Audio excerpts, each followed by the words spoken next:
On this episode, songwriter David Julian on Talking About Rock.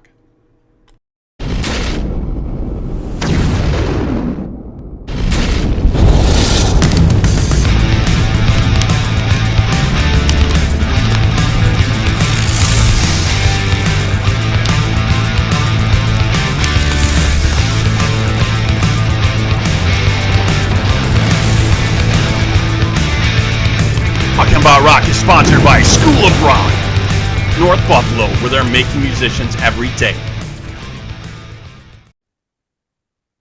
All right, joining us now, we have songwriter David Julian. David, how are you doing today? Good, man. How are you? Great, man. Well, you are doing extremely well, I would say. You know, you've been writing for quite a while, and now you're really hitting a groove. You got a couple different things going on. You're working on the project with Tracy Guns, and on the new Medusa project that they're working on with Jack Russell.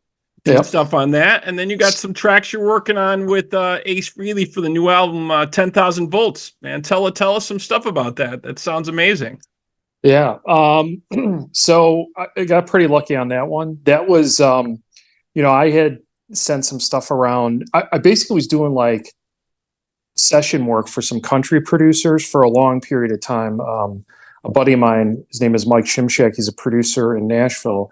And, I'm really not that into country. So I was like, I gotta get back to doing like rock stuff. And what happened was I started working on a couple of songs with a great singer, Phil Narrow.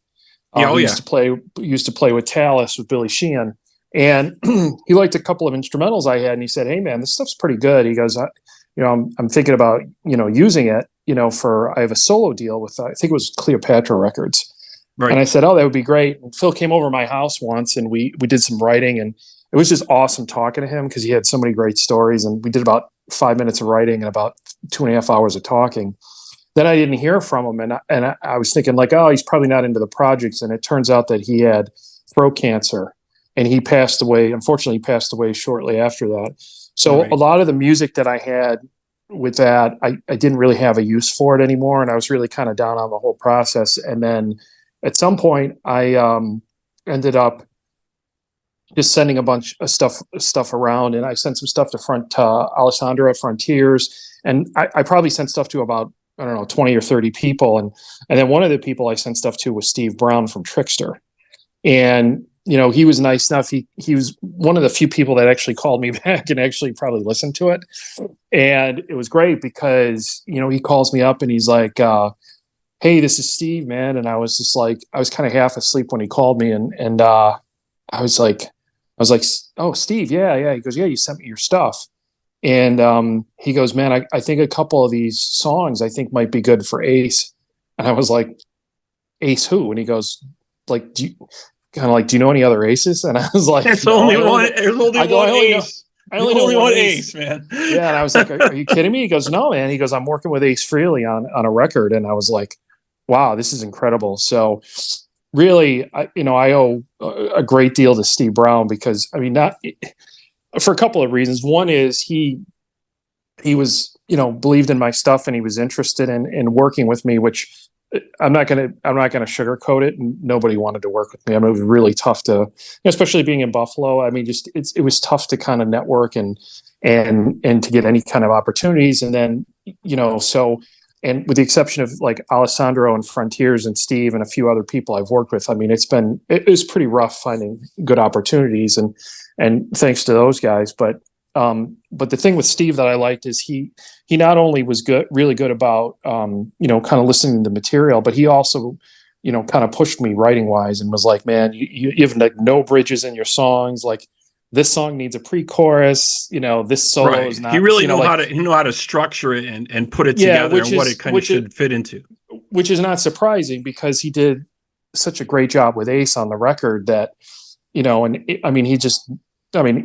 did great work with Trixter and with anything he works with. He's a good writer, super nice guy, and his playing is like fantastic. He filled in for Def Leppard and stuff. He's just so knowledgeable and a talented individual. And I actually got to meet him in person a few months ago, and he's just a very nice guy. So it's really been a very nice working relationship with him. And it's, I'm very fortunate. So, that's kind of how it happened, in a nutshell.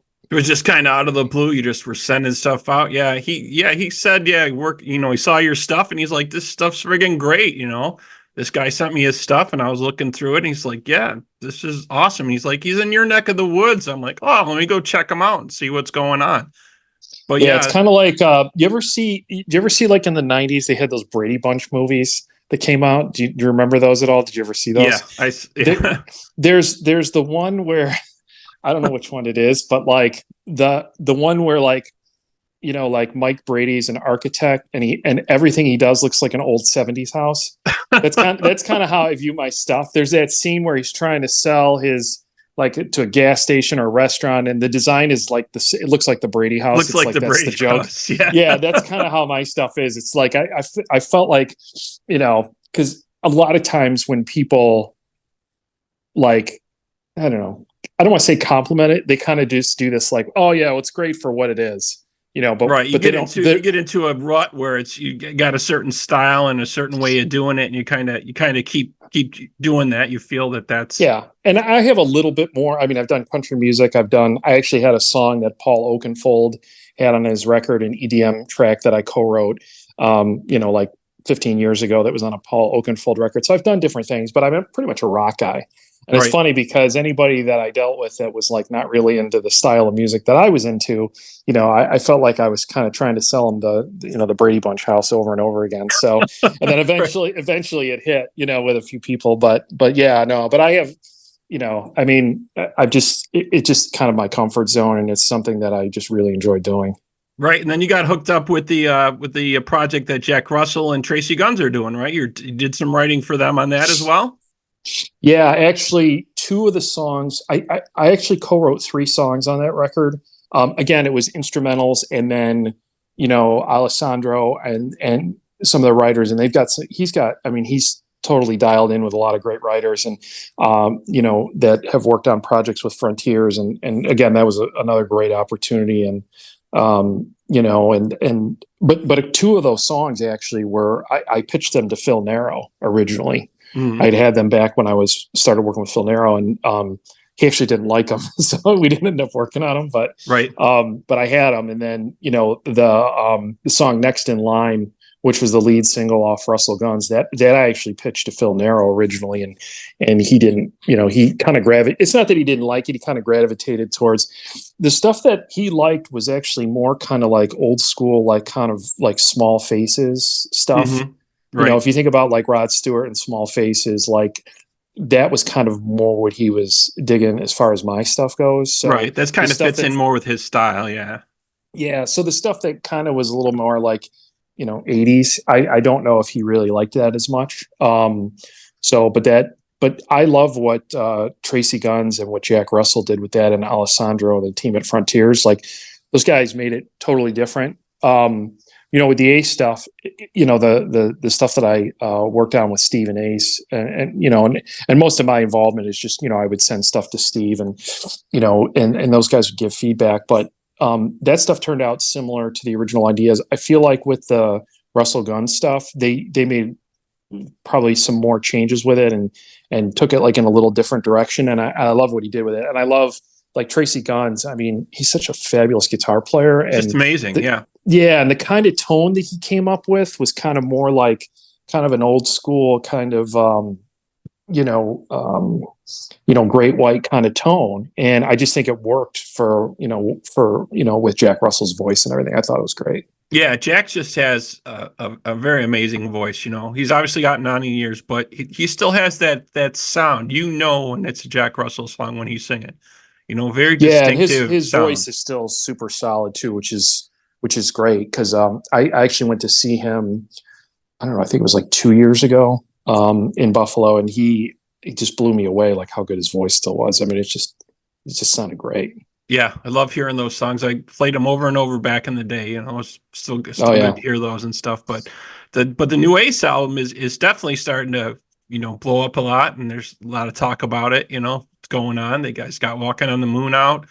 Obviously, they had 10,000 volts out before that. I'm thinking they'll probably drop at least one more single before the 23rd before it gets released.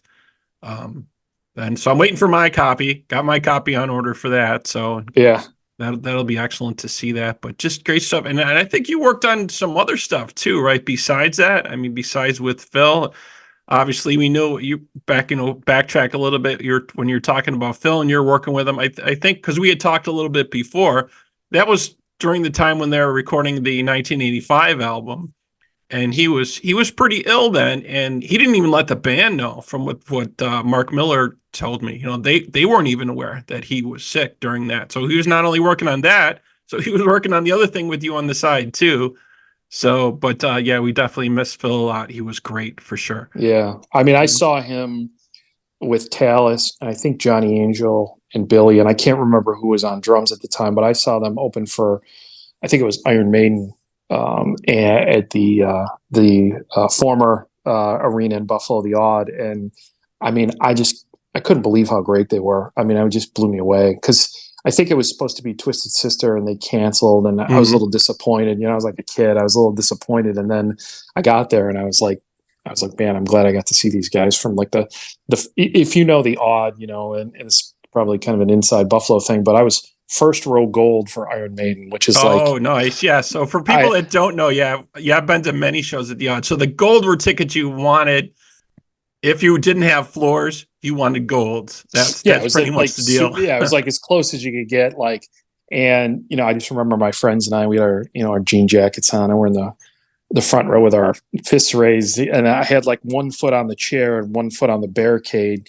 And I was just like, and it was funny because everybody else was kind of sitting down during Talus, like in my area. And me and my friends were just like, I couldn't believe what I was seeing. You had Billy Sheehan, and he did like a 20-minute bass solo, and he's got like this rack of stuff that's like a mile high. And, and Johnny Angel was really good, and Phil was great. And it was just amazing to see it. So to be able to even, and again, I barely worked with him. It was because again, he was working on the Talus record. He came over to my house once. We wrote for a little bit, and we had talked, a little bit. We had some calls about some of the songs that I was trying to pitch to him, and but just to get a chance to sit down with him was just really special. I mean, it was something I'll cherish for a long time because I was just so blown away by how great he was. And the reason why I decided to contact him is because I went and saw, I think it was Kip Winger play, and Phil had opened up, and Phil was doing like a couple of covers, and my wife and I were blown away at how great his voice sounded. And I'm like, well, I've seen him. My wife's younger than me, and I was like, I've seen him before, and he's like, well, where did you see him? And I told him about the Maiden show, and she was just like, she was like, you should contact him and see if he wants to work on any of your rock stuff. So that was Phil was kind of my first kind of little glimmer of like hope that I might be able to do something. And then obviously, in talking with Frontiers, and now when talking with Steve, I mean, it really kind of ramped up, and, it's become, a little bit different. So, I just enjoy it. It's just, I write every day pretty much, and I record every week. I usually have a new idea or two every week. Like sometimes it's half a song, sometimes it's a whole song. And, I just enjoy it.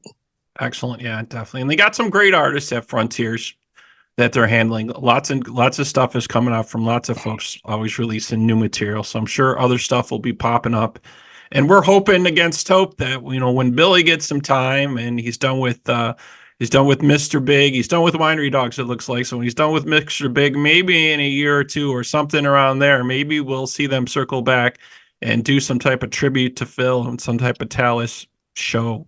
Would be amazing to have that. Yeah, that would be great. I mean, I think a lot of people had like High Speed on Ice or Live Speed on Ice or some record, and it's like, yeah, I mean, I had a high school band, and my friend had I think it was Live Speed on Ice, and I was just like, I think was it Combat Records, I think, or yeah, something. It was Combat Records. I was telling Mark Miller, I was like, I always would hear that in my head all the time, live from New York City. This is Talus, just like stuck in my head because I played that tape so many times and wore it out. So yeah. Oh, it's a classic. Yeah, It's very great. cool, very cool. So you got other stuff in the works right now? You working with some other artists doing some things, or are you kind of taking a break right now, or what's going on? I don't know if you can share any of that with us at all. Steve's involved in a project or two. Actually, one project that I think I might have something for. I don't know if I could say anything yet on it. And I might have a couple things. I kind of got a couple things in the hopper, but I don't know. I always feel weird saying, talking about it because a lot of times the stuff is pretty hit or miss. But I'm just always trying to write with people and collaborate with people, and I'm hoping with the fact that the Ace stuff has been pretty well received, I'm hoping that I can do some more stuff with Steve. That would be ideal. Because I really enjoy working with him, and I've probably learned the most from him about writing than anyone that I've ever worked with. So and continue to learn from him. So that's been great. Yeah, he seems like such a great guy. Was a great guest for us. Spoke to us for quite a while, and he's obviously busy out on the road now with Trixter. They're opening shows for Mr. Big that's coming up. I believe he's got a couple of festivals they were doing and things like that. And I think Ace is going to be coming to town in April, so I have to go out there and check that out. But Yeah. very, very cool. Well, thank you so much, Dave, for joining us today. Talking with us about what's going on. Please keep us in the loop. When you're able to, let us know. What other things may be happening. And so we'll have to chat with you again, man. But congratulations, man. The stuff with Tracy Guns and Jack Russell, and of course the new Ace album, which we're all waiting for, 10,000 Volts, man. People are really digging it, and I can't wait for it. Great. Well, thanks for having me, and it was great talking with you. You too, man. Have a good night. All right, take it easy.